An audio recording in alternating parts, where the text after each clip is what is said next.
America, bonjour, hi, Canada, rabbit, rabbit, rabbit. The first day of February 2020, and may it be a good month. I'm always glad to be here on the first day of the month. I normally, for the benefit of new listeners, always give a little bio on the first day of the month.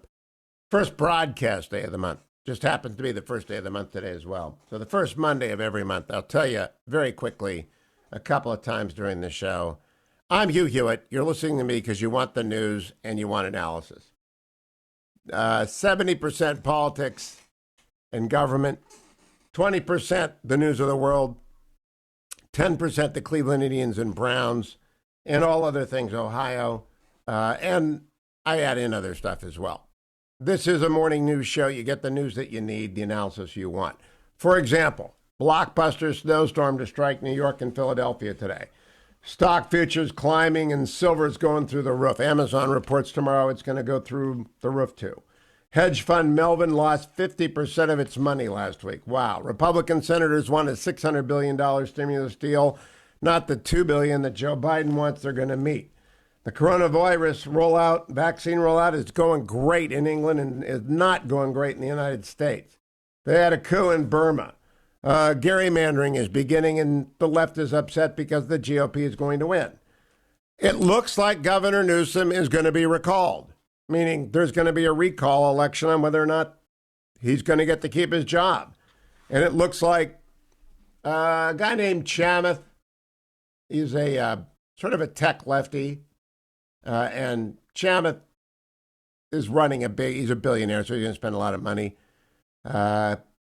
Kevin, the guy from San Diego, whose name I can never remember, he's going to run too. And then Rick Grinnell. No, it's not official from Rick yet, but we're going to be in favor of Rick because the government is completely collapsed in California. I'm in California for a couple of months until I get vaccinated. All my doctors are out here. I lived here from 1989 to 2016, and I come back in December and January, and we're staying longer. I normally teach the first semester at Chapman University Law School. Not teaching this year. I'll be back next January to teach, but by way of background, I am the son and grandson of Ohio. All four of my grandparents were born in Ashtabula. I was born and raised in Warren, Ohio. Catholic schools, first grade through 12. John F. Kennedy High School, go Eagles. Off to Harvard College, did pretty well there. Didn't get into Harvard Law School or Michigan Law School like I wanted to, so I drove across the country, went to work for David Eisenhower, and then, quite unusually, for Richard Nixon, and worked closely with the president for 2 years. Finally got into Michigan Law School, went to Michigan Law School. Then clerked on the D.C. Circuit for two judges, Roger Robb and George McKinnon. Then went to the Department of Justice for two attorney generals, Bill Smith and Ed Meese. Then I went to the White House counsel's office for Fred Fielding and Dick Hauser. And Dick, go faster. Dick listened to the show in Florida. He's just been slowing down on that treadmill. Come on, Dick, pick it up. After that, I went over to the NEH, National Endowment for the Humanities, their top lawyer. After that, I went over to the Office of Personnel Management as their top lawyer, stuck around, became their deputy director, confirmed by the Senate. Became the acting director because everybody left town when Reagan left. And I came back to California, built the Nixon Library, practiced law, and began my broadcast career in 1989. I've been on the air since 1990, television and radio. This show, the one you're listening to, is started on July the 1st, 2000. So we are in our 21st year. And I work, what? July 10th. Did I say July 10th? Thank you. And then that was the voice of Dwayne, who showed up late. He started working here last week. He didn't quite know the rules yet. And we have been bringing you Sweet Reason for 20 years. And Dwayne may have been here longer than a week.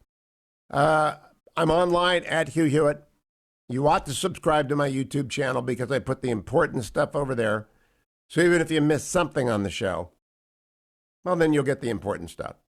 You can follow me on Twitter like a couple 100,000 people do, and I put the important stuff over there as well. The key to the show is news, news, news, news, news. If it's happening, I'll tell you about it. We were on the air for 9/11.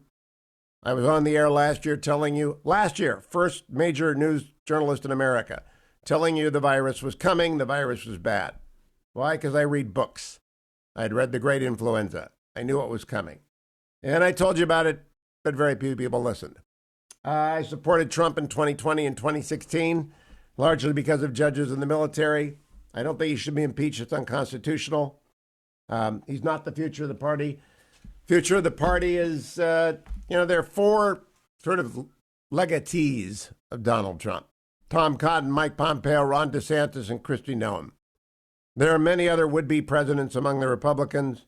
The leader of the Republican Party is Mitch McConnell. He's like Apollo come down from Olympus among legislators. He's the smart guy. Do whatever he says. All right? That's my worldview. I'm married to the fetching Mrs. Hewitt and have been for 38 years. She's in charge. 3 wonderful kids. They've grown up. I'm 64, about to turn 65. Going to get my vaccine, then go back to D.C. and slug it out there. But I got to tell you, the big story of the morning, the big story of the morning is that, who's the guy from Kevin, what's his name? From the mayor of San Diego. He filed a $1 million campaign chest yesterday because he's going to run for the recall. And yeah, Kevin Falconer. Honest to goodness, I do not know why.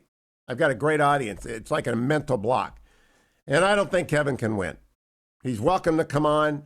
I don't think this Chatham guy is going to win either. Because I think Rick Grinnell's going to win. But I'm going to be fair. I'm going to talk to them all. If they want to come have a debate, that's great. But the whole campaign ought to be this: open the schools, house the homeless, cut the taxes. That's it. California is the most broken place. I've lived here since 1989, and I come back every year to teach in the spring. I live in Virginia now. I vote in Virginia. But I might come back here and re-register if Grinnell doesn't run. Grinnell runs, I won't run. And maybe I'll sit down with Pedrati and figure out that Falconer. Let me give you an example. I've been deeply immersed in the homeless issue this weekend for a variety of reasons that don't matter. Friends are involved, and it's an absolute crisis in California. You wouldn't believe it. You think Seattle's bad. You think San Francisco's bad. Take a look at L.A. There are 98,000 people on the streets in L.A. They got a 50-block center of town called Skid Row, which is, it's just deadly. 1,380 people died. Homeless people died. 3 people die a day in L.A. from exposure. 10 to 12% of those people just get hit by cars. They wander in, or they fall off bridges. So amid a $675 million deficit in L.A., city officials reported their earnings to open the books. L.A., 20,000 city employees in L.A., city employees, make $150,000 or more a year. Do you believe that? The Los Angeles Housing and Community Investment Department has 737 people, and it costs $55 million to run. I don't know, maybe they just sit around giving away money. Meanwhile, the homeless numbers are skyrocketing in the city and county of LA. The city blames the homeless on an influx of vagrants coming to the city. I don't think so. I think it's because there's no place to live. Because when they try and build a place to live, it costs $500,000 because it's the government. Honestly, Rick Grinnell, Kevin Falconer, the other guy, very easy campaign. Open the schools, house the homeless, cut the taxes.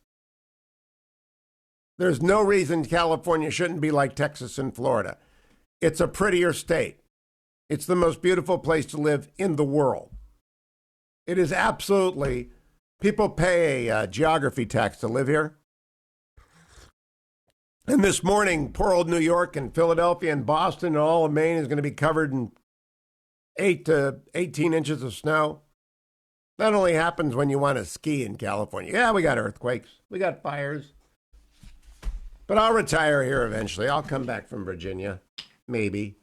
I might go somewhere else. I don't know. But I'm telling you, the appalling collapse of government at every level in California is because of state employee unions, which own the governor, which own the senators, which own the congressmen, which own the mayors, the state teachers union, the prison guards, the tribes and the casinos. It's a bought and paid for state. It's the most dysfunctional place in the United States. So we're going to have a recall election. And I kind of like Gavin Newsom, but My gosh, the French Laundry and this COVID rollout? Nah. I think we're going to have a new governor within 6 months. Stay tuned to